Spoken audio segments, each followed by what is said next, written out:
یعنی پل صراط سے بھی گزرنا ہے، جہنم کو بھی دیکھنا ہے، اور پھر اللہ کرے جنت اور جہنم کا فیصلہ، اللہ تعالیٰ ہم سب کو جنت الفردوس عطا فرمائے۔ یہ ایک لمبا سفر ہے، صحیح۔ اس میں برزخ ایک بڑی لمبی زندگی ہے۔ تو اس کے بعد آخرت میں کا پہلا دن جو ہے قیامت والا دن 50,000 سال کا دن ہے۔ سبحان اللہ۔ اب وہ دیکھیں کتنا لمبا دن ہے، لیکن بڑا لمبا عرصہ ہے یہ سارا۔ صحیح۔ مومن کے لیے یہ اتنا لمبا نہیں ہوگا۔ ٹھیک۔ اب دیکھیں وہ سارا سکویز کر دیا جائے گا، صحیح۔ اور وہ اس کے لیے تو وہ تو ایسے ہے جیسے عصر سے لے کے مغرب تک کا وہ وقت ملتا ہے، اس کو فوراً گزر جائے۔ اس کا مطلب یہ سارے مراحل آنے ہیں، لیکن مومن کے لیے تکلیف دہ نہیں ہوں گے۔ صحیح۔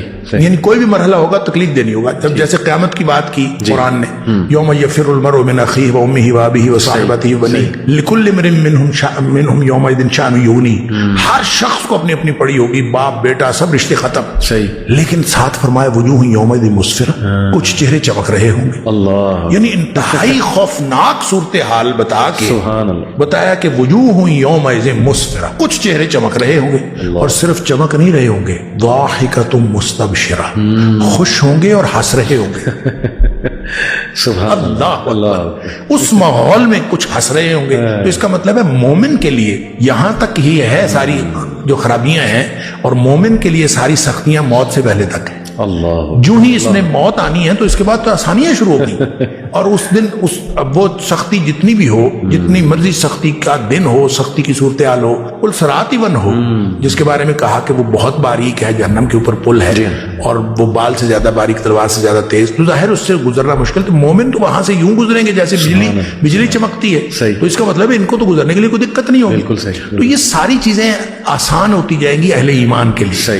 ہے صحیح، یہ سارا کا سارا پروسیجر ہونا ہے، لیکن اس پروسیجر کے دوران مومن کی زندگی جنت کی زندگی ہوگی۔ اور اس کے لیے اور بھی بہت سارے دلائل ہیں، جیسے مثال کے طور پر نبی کریم صلی اللہ علیہ وسلم نے فرمایا جو شخص ہر فرض نماز کے بعد آیت الکرسی پڑھتا ہے، اس کے اور جنت کے درمیان صرف موت کا فاصلہ رہ جاتا ہے۔ صحیح۔ گویا یہاں سے اس کی آنکھ بند ہوئی اور اس کی آنکھ جنت میں کھلنی ہے۔ اللہ، تو جب ایسا ہے مومن کے لیے تو اس کی تو موجیں لگی ہوئی ہیں، اللہ تعالیٰ ایمان کے ساتھ لے جائے تو آنکھ جنت میں کھلنی ہے، چاہے آپ اس کو قبر میں دفنا کے آئے ہیں، اس کی آنکھ جنت میں کھلنی ہے، اور اس کے لیے باقی سارے معاملات ایسے ہی ہیں جیسے جنتیوں کے VIP قسم کی اس کے ساتھ ٹریٹمنٹ ہو رہی ہوگی، اور وہ مراحل کے اندر کسی کو کوئی پریشانی نہیں ہوگی۔ اللہ، تو اس لیے یہ پتہ یہ چلتا ہے کہ عالم برزخ کے سارے مراحل ہوں گے اور اسی طرح سے ہو رہے ہوں گے، لیکن مومن کے لیے وہ وقت کے اعتبار سے بھی اتنے وہ مشکل نہیں ہوں گے، اور عملی طور پر اس میں مشکل تو مومن کے لیے ہوگی نہیں بالکل،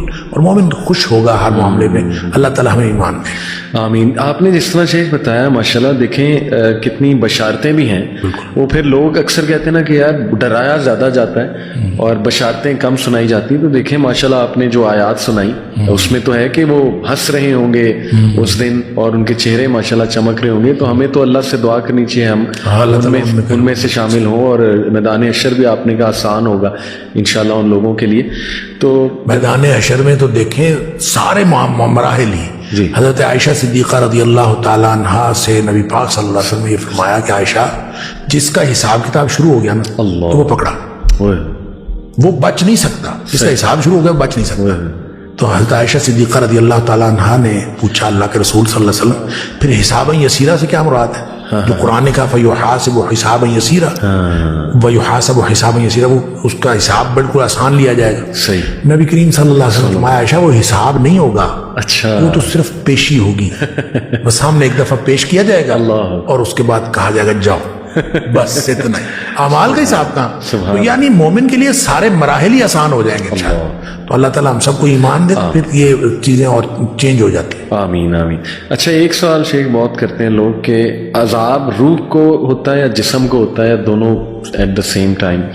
یہ بھی ان سوالوں میں سے ہے جو بہت قدیم سوالات ہیں، اور ہمیشہ ہر دور میں متقدمین نے بھی اس کے اوپر بہت بحث کی کہ یہ اس لیے کہ جب ہم قبر میں سے کسی کو نکالیں تو وہ تو ویسے ہی پڑا ہوتا ہے، تو کسی کو عذاب ثواب ہم تو نہیں دیکھ رہے ہوتے کہ کچھ ہو رہا ہے، تو اس سے لوگوں نے کہا کہ اس کا مطلب ہے جسمانی نہیں ہوتا، وہ روحانی ہوتا ہے، اور روح کو وہ ساری کیفیتیں درپیش ہوتی ہیں۔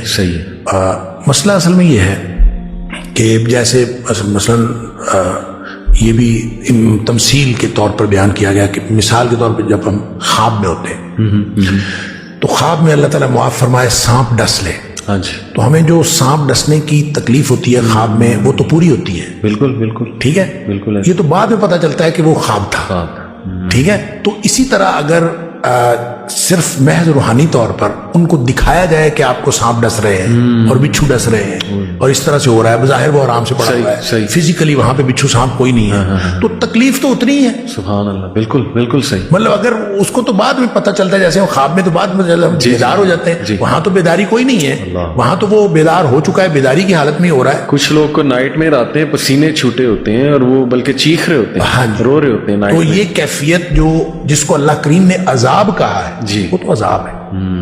وہ قبر میں آئے، وہ قبر سے پہلے آئے، وہ قبر کے بعد میں آئے، جس کو اللہ کریم نے عذاب کہا ہے وہ عذاب ہے. صحیح. اور نبی پاک صلی اللہ علیہ وسلم نے اس کی تفصیلات بتائی ہیں تو وہ عذاب ہے. صحیح. وہ رہ گئی بات یہ کہ یہ روحانی ہوگا یا جسمانی ہوگا.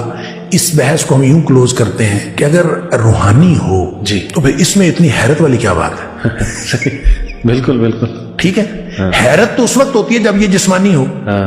تو سب کو جو اعتراضات ہوتے تھے، جتنے قرآن حکیم کے اندر اللہ کریم فرمائے مشرکین اعتراضات کرتے تھے، ان کو تو اعتراض ہی یہ تھا من یحیی العظام وہی رمیم. ٹھیک ہے، یہ ہڈیاں گل سڑ جائیں گی تو کون دوبارہ زندہ کرے؟ اصل مسئلہ تو یہ تھا. بالکل. تو آئدہ متنا وکننا ترابا ذالک رجعٌ بعید، کیا ہم جب مر گئے مٹی ہو گئے دوبارہ اٹھایا جائے؟ اصل جو اعتراض تھا وہ یہ تھا. تو یہ اعتراض ان کا بتاتا ہے کہ قرآن نے جب بار بار ان کے اس اعتراض کا ذکر کیا، اگر یہ کہہ دیا جاتا ہے کہ تمہیں خواب ایسے آئیں گے کہ خواب میں بچھو اور سانپ ڈسیں گے تو پھر تو اعتراض کی بات ہی نہیں تھی.